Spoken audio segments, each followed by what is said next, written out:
প্রাক্তন প্রধানমন্ত্রী মনমোহন সিং প্রয়াত, মৃত্যুকালে তার বয়স হয়েছিল 92 বছর। একাধিক দপ্তরের দায়িত্ব সামলেছেন তিনি। বিভিন্ন বিষয় নিয়ে আলোচনার সময় তার বুদ্ধি ও মানবিকতা প্রকাশ পেত। ভারতের প্রাক্তন প্রধানমন্ত্রী মনমোহন সিং এর প্রয়াণে শোক প্রকাশ করেছেন নরেন্দ্র মোদীও।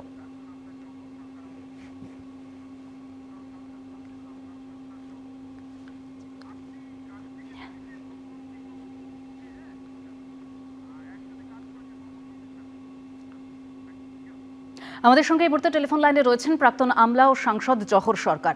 জহরবাবু, আপনি কাজ করেছেন মনমোহন সিং এর সঙ্গে। আজ তার স্মৃতিচারণায় কি বলতে চাইবেন?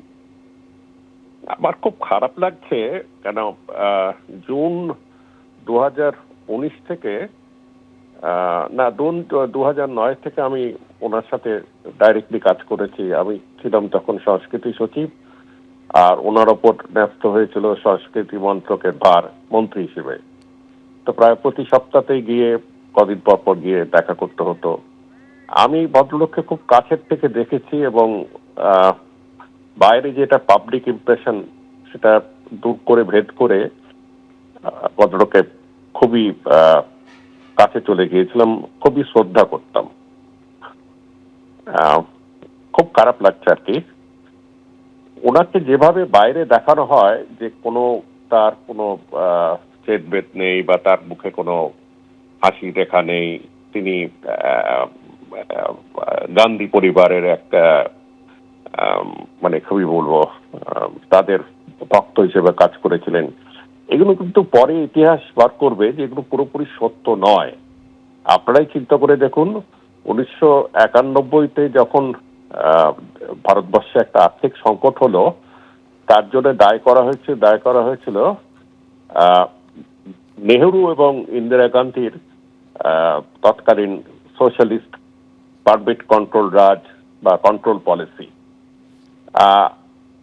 কারো কিন্তু সাধ্য ছিল না, কোনো কংগ্রেস মন্ত্রিত্ব প্রধানমন্ত্রীর তো কথাই হয় না, ওঠে না, কারো কিন্তু সাধ্য ছিল না যে এই পলিসি যেটা নেহেরু বানিয়ে গেছেন, যেটা ইন্দিরা গান্ধী আরো মজবুত করেছেন, সেই পলিসিটাকে চুরমার করবে। এটা করেছিলেন কিন্তু ডক্টর মনমোহন সিং। কিন্তু তাকে এই পরিবারে কত রকমের কথা শুনতে হয়েছিল, কিন্তু এই পরিবার তাকে কিন্তু তার স্থান এবং মর্যাদা দিয়েছিলেন।